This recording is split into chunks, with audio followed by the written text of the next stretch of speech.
Hello, friends. Today I am in the Princess Park with my family, with my mom, with my dad, and with my little sibling. Her name is Milana. Follow me.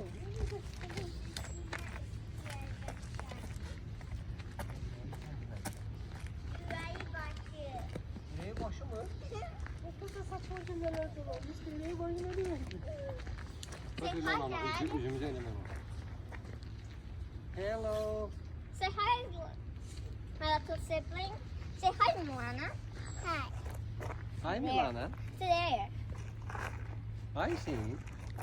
Hello.